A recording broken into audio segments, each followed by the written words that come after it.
Hello students, welcome to all in an another session of chemistry class. अगर आप लोगों को याद हो तो हम लास्ट क्लास में चैप्टर पढ़ रहे थे मोल कंसेप्ट, और जो टॉपिक हम पढ़ रहे थे वो है कॉन्सेंट्रेशन टर्म। आज भी हम इसी टॉपिक को कंटिन्यू करने वाले हैं, तो चलिए फटाफट से आते हैं हमारे चैप्टर पे। हमारा जो चैप्टर चल रहा है वो चैप्टर है मोल कॉन्सेप्ट, और इस चैप्टर में हम जो सब टॉपिक डिस्कस कर रहे थे वो है हमारे पास कॉन्सेंट्रेशन टर्म। कई बार एग्जामिनर सॉल्यूशन डिफरेंट तरीके के बना करके आपको देता है और ये पूछेगा कि इस पर्टिकुलर सॉल्यूशन की कॉन्सेंट्रेशन क्या है, कैसे निकालते हैं। ठीक है, हम लोगों ने लास्ट क्लास में सॉल्यूशन के बारे में बात की, सॉल्यूशन के दो पार्ट सॉल्यूट और सॉल्वेंट के बारे में बात की। हम लोगों ने कॉन्सेंट्रेशन टर्म जो होती है, कॉन्सेंट्रेशन को, किसी भी सॉल्यूशन की कॉन्सेंट्रेशन को दो ग्रुप में डिवाइड किया था। अगर आप लोगों को याद हो, ग्रुप ए में हमने उन कॉन्सेंट्रेशन टर्म को रखा था जो कि मास रिलेटेड कॉन्सेंट्रेशन टर्म है और जो टेम्परेचर इंडिपेंडेंट है, मतलब ऐसी कॉन्सेंट्रेशन टर्म जिन पर टेम्परेचर को चेंज करने का कोई फर्क नहीं पड़ता। कौन कौन सी ऐसी कॉन्सेंट्रेशन टर्म है? जैसे कि हमने बात किया है वेट बाय वेट परसेंटेज के बारे में बात की, हम लोगों ने मोल फ्रैक्शन के बारे में बात की और मोलैलिटी के बारे में बात की। Weight by weight percentage, mole fraction and molality are the three concentration term जिन पर टेम्परेचर चेंज का कोई फर्क नहीं पड़ता। हमने ग्रुप बी में उन कॉन्सेंट्रेशन टर्म को इंक्लूड किया है जो कि वॉल्यूम डिपेंडेंट है और टेम्परेचर डिपेंडेंट भी है। अगर टेम्परेचर में चेंज आएगा तो सॉल्यूशन के वॉल्यूम में भी चेंज आएगा, अगर वॉल्यूम में चेंज आएगा देन कॉन्सेंट्रेशन भी वेरी करेगी। अगर आप लोगों को याद हो, हम टेम्परेचर डिपेंडेंट या हम बात कर रहे हैं अगर हम बात कर रहे हैं ग्रुप बी कॉन्सेंट्रेशन टर्म के बारे में, तो हमने इसके एग्जाम्पल लिखे थे। जैसे हमारे पास volume by volume percentage concentration term है, या हम बात कर रहे हैं weight by volume percentage term है, और थर्ड हम बात कर रहे थे मोलैरिटी के बारे में। मोलैरिटी, वेट बाय वॉल्यूम और वॉल्यूम बाय वॉल्यूम, ये तीन ऐसी कॉन्सेंट्रेशन टर्म है जो कि टेम्परेचर डिपेंडेंट है, वॉल्यूम बेस्ड है। क्या है, कैसे फाइंड आउट करते हैं, चलिए आज की क्लास में हम लोग सीखते हैं। तो सबसे पहले हम लोग बात कर रहे हैं volume by volume percentage concentration term के बारे में। ये हमारे पास हमारी फोर्थ कॉन्सेंट्रेशन टर्म बन जाती है। This is volume by volume percentage. इसमें होगा क्या कि जो सॉल्यूट दिया गया है उसका भी वॉल्यूम दिया जाएगा, रिजल्टेंट जो सॉल्यूशन बना है उसका भी वॉल्यूम दिया जाएगा। दोनों के रेशियो को 100 से मल्टीप्लाई करके हम वेट बाय वेट परसेंटेज निकाल सकते हैं। जैसे कि अगर मैं फॉर्मूले के बारे में बात करूं तो इसका फॉर्मूला क्या हो जाएगा? फॉर्मूला है volume of solute divide by volume of solution multiply by 100. This is the concentration term volume by volume.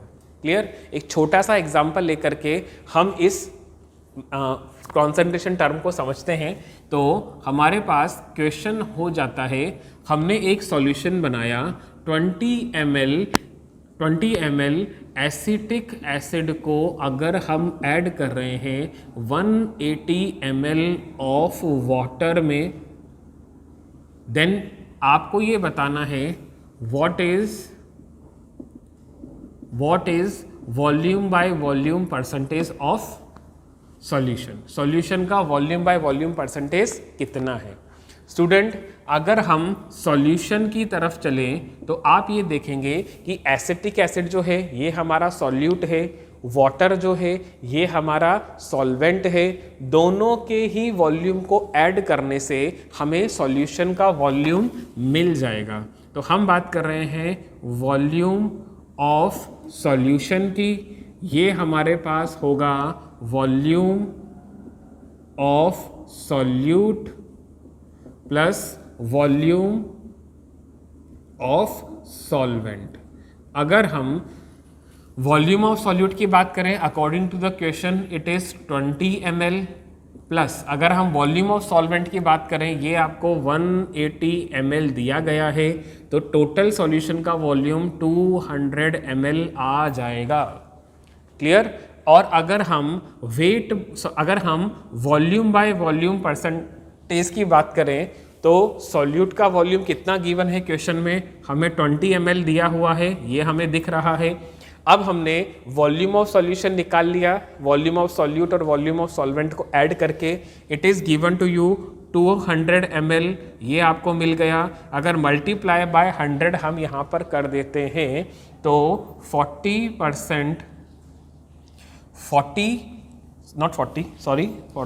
Rough calculation, ये हमारे पास में आ जाएगा 10% solution.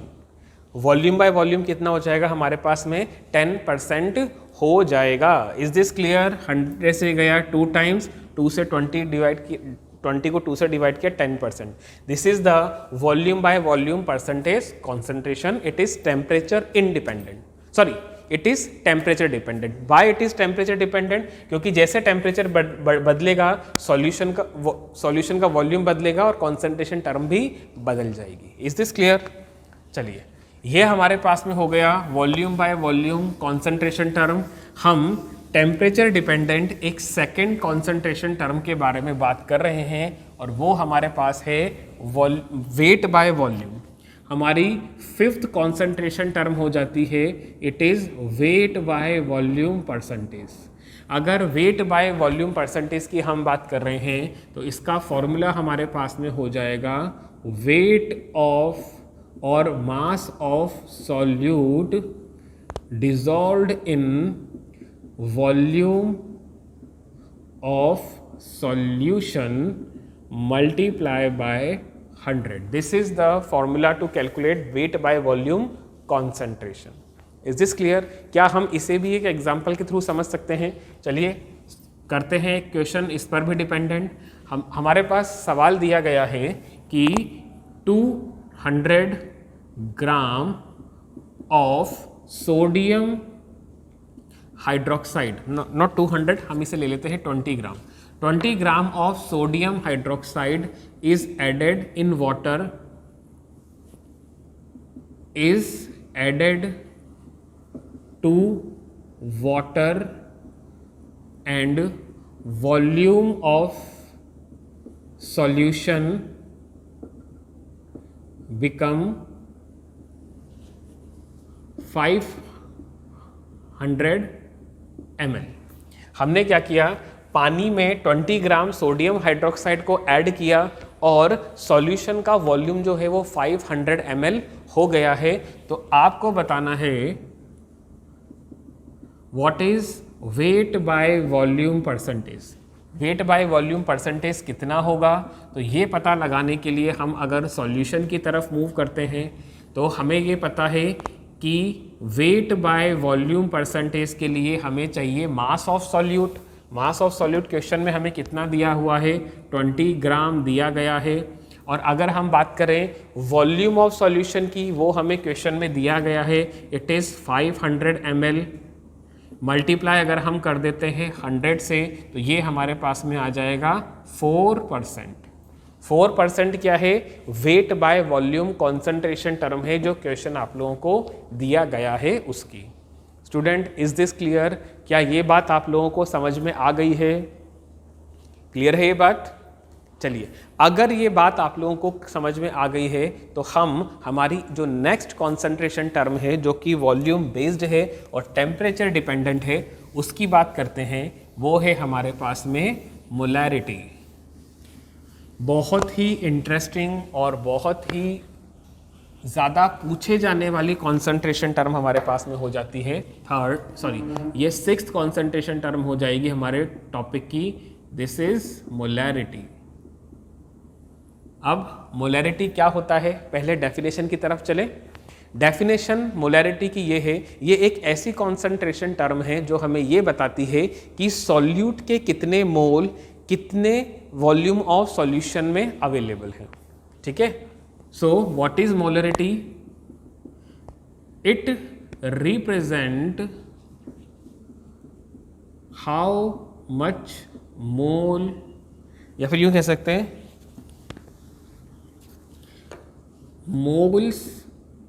Mole of solute present in 1 litre of solution. अगर आपके पास कोई सॉल्यूशन है और उस सॉल्यूशन के अंदर सॉल्यूशन का वॉल्यूम 1 लीटर है, उसमें कितने मोल्स ऑफ सॉल्यूट अवेलेबल हैं, यही उस सॉल्यूशन की मोलैरिटी हो जाती है। क्या होगा? Moles of solute present in 1 litre of solution. Student हमेशा ध्यान रखिएगा, मोलैरिटी को हम रिप्रेजेंट कर देते हैं कैपिटल M से। अगर कहीं पर भी कॉन्सेंट्रेशन टर्म कैपिटल M से दी जा रही है तो वो मोलैरिटी को रिप्रेजेंट कर रही है, और अगर स्मॉल m से हम रिप्रेजेंट करेंगे तो वो मोलैलिटी को रिप्रेजेंट करती है। तो हम ऐसे कह सकते हैं कि मोलैरिटी किसी भी सॉल्यूशन की क्या होगी? It is equal two moles of solute divide by, हम बात कर रहे हैं वॉल्यूम ऑफ सॉल्यूशन। सॉल्यूशन के वॉल्यूम की बात कर रहे हैं, और ये सॉल्यूशन जो है इसका वॉल्यूम लीटर में हम ले रहे हैं। Is this clear? ओके, चलिए हम अगर मोल्स को और वॉल्यूम को और इलेबोरेट करना चाहें तो हम ऐसे भी कह सकते हैं, if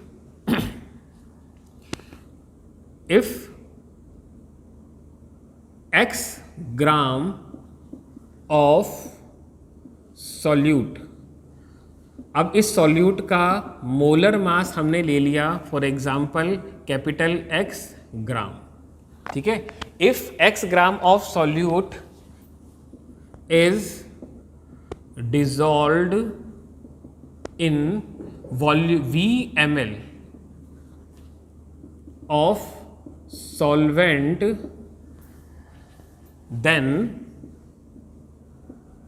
molarity of solution। Student हमने क्या कहा? अगर किसी भी सॉल्यूट का x ग्राम हमने लिया और उस सॉल्यूट का मोलर मास कैपिटल X ग्राम है और उसे हमने डिसॉल्व किया है VmL ऑफ सॉल्वेंट में, तो ये वॉल्यूम सॉल्यूशन का भी हो जाएगा, ठीक है। तो मोलैरिटी ऑफ सॉल्यूशन जो कैपिटल M है, वो देखो मोलैरिटी ऑफ सॉल्यूशन जो कैपिटल M है उसे हम रिप्रेजेंट करते हैं मोल्स ऑफ सॉल्यूट से, moles of solute divide by volume of solution. लेकिन वॉल्यूम ऑफ सॉल्यूशन हमने किस में लिया है? लीटर में लिया है। क्या जो डेटा आपको दिया गया है उससे आप moles of solute find out कर सकते हो? बिल्कुल कर सकते हैं। कितना होगा ये हमारे पास? मोल्स ऑफ गिवन मास कितना है? देखो मोल्स निकालना हमने प्रीवियस क्लासेस में सीखा है। मोल क्या होता है? Given mass divide by molar mass. तो गिवन मास है x gram divide by molar mass, हमारा कैपिटल X ग्राम हमने अज्यूम कर लिया। इस पूरे को हमें डिवाइड करना है वॉल्यूम से। वॉल्यूम लीटर में होना चाहिए, लेकिन हमारे पास वॉल्यूम दिया गया है ml में। तो आप ये बात जानते हो 1000 ml is equal to 1 litre, yes और नो? तो हम ये लिख सकते हैं 1 ml is equal to 1/1000 litre. तो और हम ये भी कह सकते हैं VmL is equal to VmL/1000, तो ये हमारा लीटर में कन्वर्ट हो जाएगा। Is this clear? तो अगर मैं ये बात करता हूँ वॉल्यूम अगर हमारा ml में है और मैंने इसे 1000 से डिवाइड कर दिया है, तो ये हो गए मोल, ये वॉल्यूम हो गया लीटर में, और हमारी मोलैरिटी आ जाएगी। अगर इस फॉर्मूले को हम रीअरेंज कर देते हैं तो यही फॉर्मूला हमारे पास बन जाएगा x divide by capital X multiply by 1000 divide by volume in ml।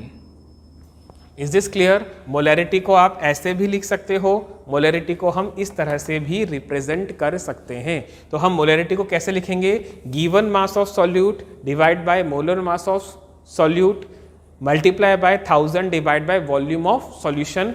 Question में कई बार आपको जो वॉल्यूम है वो ml में ही दिया हुआ होगा। अगर लीटर में दिया हुआ है तो आप डायरेक्ट ही, लीटर में दिया हुआ है तो डायरेक्ट ही आप यहाँ से निकाल सकते हो। अगर ml में दिया है तो आप ये वाला फॉर्मूला अप्लाई कर सकते हो।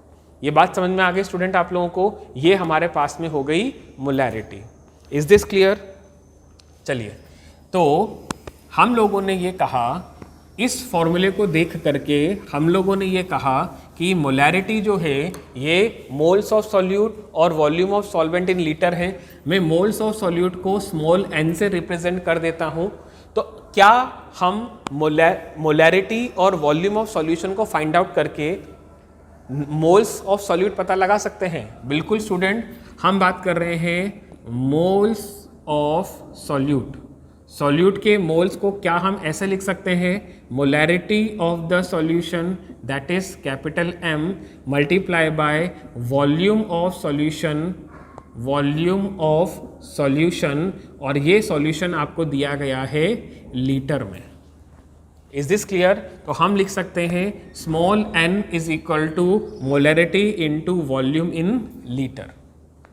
क्लियर? ये हो गए हमारे पास में moles of solute. But student, एक बात मैंने आपसे ये कही, कई बार एग्जामिनर हमें वॉल्यूम जो है वो लीटर में ना दे करके ml में भी दे लेता है। तो उस कंडीशन में अगर हम मोल्स निकालना चाहें, moles of solute is equal to molarity of solution into volume, हम ये कर सकते हैं वॉल्यूम ml में है, लीटर और इसमें क्या रिलेशन आ जाएगा? ml में हमने डिवाइड किया था 1000 से, यही चीज़ हो गई। क्लियर है? तो क्या मैं इसको मल्टीप्लिकेशन की फॉर्म में 10 की पावर -3 से रिप्रेजेंट कर सकता हूं? क्लियर? ये चीज हो जाएगी हमारे पास मोल्स ऑफ सॉल्यूट। तो अगर मैं इस तरह से रिप्रेजेंट करूंगा, देखिए यहां पर वॉल्यूम है, ये चीज हो गई मोल्स, और इसे हम कहते हैं मिली, तो ये हमारे पास में हो जाएगा मिली मोल। स्टूडेंट, दोनों ही एक्सप्रेशन में फर्क देखिएगा, यहां पर वॉल्यूम लीटर में है तो सिर्फ मोल है, अगर वॉल्यूम ml में होगा तो हम इसे कहेंगे मिली मोल। क्लियर? मिली मोल हमारा बन जाएगा। Is this clear? ये बात आप लोगों को समझ में आ गई? आगे बढ़े तो क्या हम इस पर बेस्ड एक क्वेश्चन सॉल्व कर लें एक बार? चलिए, तो हमारे पास एक क्वेश्चन है। क्वेश्चन ये है 149 gram of potassium chloride, 149 gram of potassium chloride is added to 10 litre of H2O। हमने इतना ग्राम KCl 10 लीटर H2O में ऐड कर दिया। आपको बताना है what is the molarity. Molarity क्या है ये आपको बताना है। तो अगर हम सॉल्यूशन की तरफ चलते हैं तो सॉल्यूशन हमारा हो जाएगा molarity capital M is given as, देखो मोलैरिटी के लिए हमें चाहिए है मोल्स, देखो मोलैरिटी का फॉर्मूला यहाँ पर गिवन है। मोलैरिटी के लिए हमें चाहिए मोल्स ऑफ सॉल्यूट और वॉल्यूम ऑफ सॉल्वेंट। क्या वॉल्यूम ऑफ सॉल्वेंट हमारे पास सवाल में दिया गया है? बिल्कुल दिया गया है। क्या हमारे पास में मोल्स ऑफ सॉल्यूट है? नहीं है। क्या हमारे पास में ग्राम ऑफ सॉल्यूट है? बिल्कुल है। क्या हम इस ग्राम को मोल में कन्वर्ट कर सकते हैं? बिल्कुल कर सकते हैं। तो अगर मैं आपसे बात करता हूं मोल्स ऑफ KCl की, ये हमारे पास में आ जाएगा given mass of KCl divide by molar mass of KCl। Student, molar mass of KCl हम कैसे निकालेंगे? ये आ जाएगा 149 डिवाइड बाय KCl का gram atomic mass 39 plus chlorine का gram atomic mass it is 35.5। तो ये हमारे पास में आ जाएगा 149 डिवाइड बाय 74.5। ये एग्जैक्ट हमारे पास में 2 आ जाएगा। Is this clear? अब अगर आपसे पूछा जाए मोलैरिटी, तो मोल्स ऑफ सॉल्यूट कितना निकाला हमने? 2 divide by volume of solution कितना दिया हुआ है? 10। तो मोलैरिटी हो जाएगी हमारी 0.2। Is this clear? आप लोगों को ये बात समझ में आ गई स्टूडेंट? हम क्या कर रहे हैं यहाँ पर? This is molarity. क्लियर? चलिए आगे बढ़े। अगर हम देखो अभी तक हम लोगों ने 6 कॉन्सेंट्रेशन टर्म पढ़ ली है, 3 हमारे पास टेम्परेचर इंडिपेंडेंट थी, और आज की क्लास में जो हमने 3 कॉन्सेंट्रेशन टर्म पढ़ी है they all are temperature dependent. Why so? क्योंकि हमें ये बात पता है कि टेम्परेचर अगर हम चेंज करेंगे तो वॉल्यूम बदलेगा, और वॉल्यूम चेंज होगा तो मोलैरिटी भी बदल जाएगी। चलिए नेक्स्ट जो टॉपिक हम आज की क्लास में डिस्कस कर रहे हैं वो हमारे पास में है डाइल्यूशन ऑफ, नेक्स्ट हम बात कर रहे हैं dilution of solution, dilution of solution. Students मान लीजिए हमारे पास ये एक कंटेनर है जिसके अंदर हम लोगों ने एक सॉल्यूशन रखा हुआ है। सॉल्यूशन है हमारा कैपिटल ए, और इस कैपिटल ए सॉल्यूशन की मोलैरिटी m1 है और इसका वॉल्यूम v1 है। ओके, कंटेनर के अंदर जो हमने सॉल्यूशन लिया है सॉल्ट ए का या कंपाउंड ए का या सब्सटेंस ए का, इस सॉल्यूट की मोलैरिटी m1 है और वॉल्यूम v1 है। क्लियर? अगर हम बात करते हैं तो यहाँ पर हमारे पास मोल्स आ जाएंगे n। ठीक है, सॉल्यूट के मोल्स कितने अवेलेबल हैं? n। मोलैरिटी, वॉल्यूम और मोल्स ऑफ सॉल्यूट। क्लियर? अगर मैं यहाँ पर और ज़्यादा सॉल्वेंट ऐड कर देता हूँ, अगर मैंने और सॉल्वेंट को ऐड कर दिया तो आप ये बात जानते हो सॉल्वेंट को ऐड करने से हमारे पास सॉल्यूशन का वॉल्यूम बढ़ जाएगा। अगर मैंने यहाँ पर x amount of solvent add किया है तो अब मेरे पास में वॉल्यूम क्या हो गया? फॉर एग्जांपल v2 वॉल्यूम हो गया, ये हो जाएगा v1 plus x amount of solvent add करते ही वॉल्यूम चेंज हो जाएगा, ये हो गया v2 is equal to v1 plus x for example. क्या अब मोलैरिटी भी चेंज हो जाएगी? बिल्कुल। क्यों? क्योंकि सॉल्यूशन में हमने सॉल्वेंट ऐड किया है, सॉल्यूट ऐड नहीं किया है। अगर सॉल्यूट ऐड नहीं किया है तो मोल्स तो वही हैं जो पहले थे, मोल्स तो वही हैं जो पहले थे, लेकिन वॉल्यूम चेंज हो गया। वॉल्यूम चेंज होने से मोलैरिटी भी बदल जाएगी।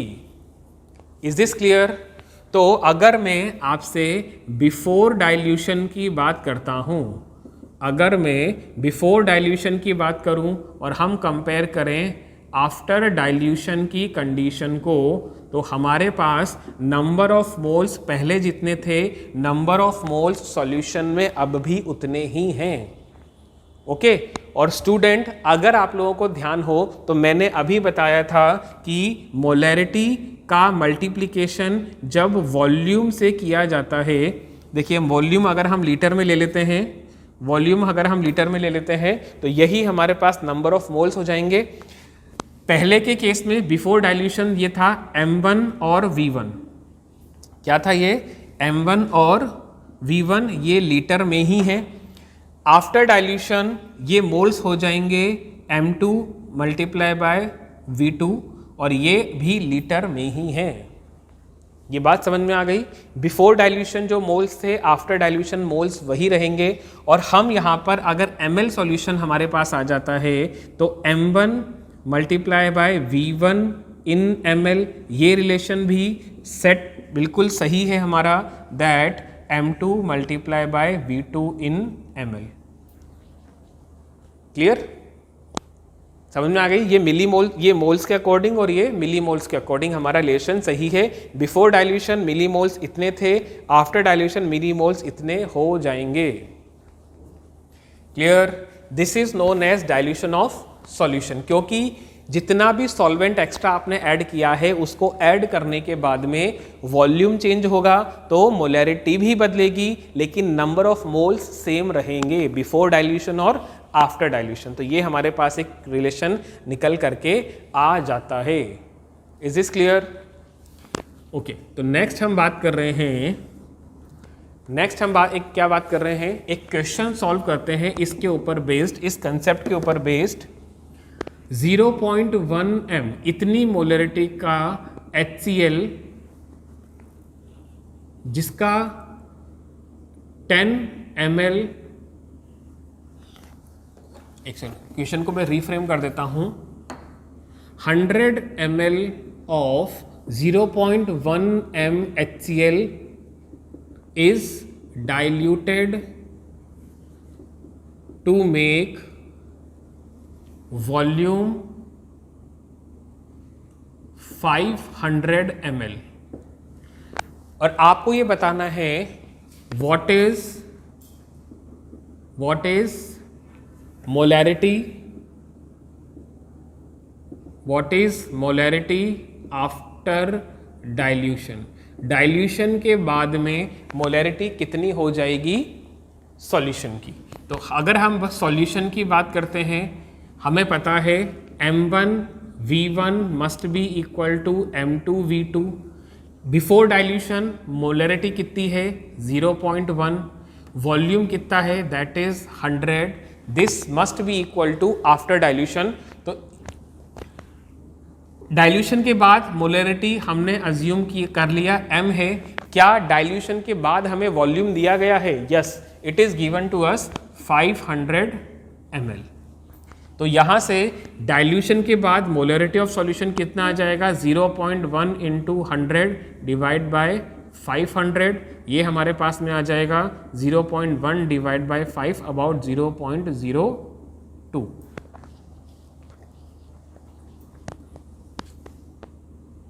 This is the molarity of solution after diluting. Is this clear? आप लोगों को आई थिंक ये कंसेप्ट भी समझ में आ गया है। चलिए, अगर ये कंसेप्ट भी आप लोगों को समझ में आ गया है तो इसी पर बेस्ड हम एक और टॉपिक यहाँ पर डिस्कस कर रहे हैं, वो है मिक्सिंग ऑफ सॉल्यूशंस।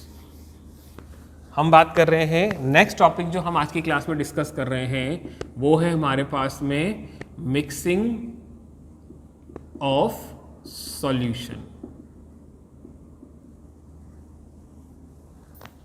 स्टूडेंट, हमने 3 सॉल्यूशन ले लिए। एक हमने लिया है सॉल्यूशन ए, एक हमने लिया है सॉल्यूशन बी और तीसरा हमने लिया है सॉल्यूशन सी।